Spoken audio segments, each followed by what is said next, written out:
આજના સમયમાં જ્યારે સમાજમાં નાની નાની બાબતને લઈને વિવાદના સમાચાર વધુ સાંભળવા મળતા હોય છે, ત્યારે મોરબીમાં સામે આવ્યું છે એક એવું દ્રશ્ય જે દરેક ભારતીયના હૃદયને સ્પર્શી જાય છે. આ માત્ર એક ઘટના નથી, પરંતુ માનવતા, પરસ્પર સન્માન અને કોમી એકતાનું જીવંત સંદેશ છે. મોરબીમાં અષાઢી બીજની ભવ્ય શોભાયાત્રા દરમિયાન એક એવી ક્ષણ સર્જાઈ જેને જોઈને હજારો લોકોની આંખમાં ગૌરવ અને હૃદયમાં ખુશી છવાઈ ગઈ. શોભાયાત્રા ધામધૂમથી આગળ વધી રહી હતી. ભક્તિમય વાતાવરણ, ડીજેના તાલ અને જયઘોષ વચ્ચે અચાનક મુસ્લિમ સમાજનો જનાજો આવી રહ્યો હોવાનું જાણવા મળ્યું અને પછી જે થયું તે સમગ્ર સમાજ માટે એક પ્રેરણાદાયક ઉદાહરણ બની ગયું. શોભાયાત્રાના આયોજકો અને હજારો લોકોએ કોઈ વિલંબ કર્યા વિના તરત જ ડીજે અને તમામ સાઉન્ડ સિસ્ટમ બંધ કરાવી દીધી.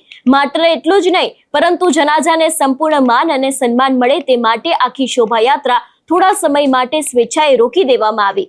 જનાજો શાંતિપૂર્ણ રીતે પસાર થયો. ત્યારબાદ ફરી શોભાયાત્રા એ જ ઉત્સાહ સાથે આગળ વધી. આ દ્રશ્યએ સ્પષ્ટ કરી દીધું કે સાચો ધર્મ માત્ર પોતાના ધર્મનું પાલન કરવાનો નથી, પરંતુ બીજાના ધર્મ અને તેમની લાગણીઓનું સન્માન કરવું પણ એટલું જ જરૂરી છે. મોરબીની આ ઘટનાએ સાબિત કરે છે કે જ્યારે હૃદયમાં માનવતા હોય ત્યારે કોઈ પણ ભેદભાવ દિવાલ બની શકતી નથી. હિન્દુ અને મુસ્લિમ સમાજે એકબીજાની લાગણીઓનો આદર કરીને સમગ્ર દેશને ભાઈચારો, પરસ્પર વિશ્વાસ અને એકતાનો અનમોલ સંદેશ આપ્યો છે. આવા દ્રશ્યો આપણને યાદ અપાવે છે કે ભારતની સાચી તાકાત વિવિધતામાં નહીં, પરંતુ એ વિવિધતાને પ્રેમ અને સન્માનથી સ્વીકારવામાં છે. જ્યારે આ ઘટના બની હતી તે દ્રશ્ય ઉપર નજર કરીએ.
મોરબીનો આ સુંદર સંદેશ માત્ર ગુજરાત માટે નહીં, પરંતુ સમગ્ર દેશ માટે ગૌરવની વાત છે. આના પરથી એક શીખ મળે છે કે ધર્મ ભલે અલગ હોઈ શકે, પરંતુ માનવતા એક જ હોય છે. જે રીતે આખી આ ઘટના સામે આવી છે એ વિષયને લઈને તમારું શું માનવું છે, અમને કમેન્ટ કરીને ચોક્કસથી જણાવજો.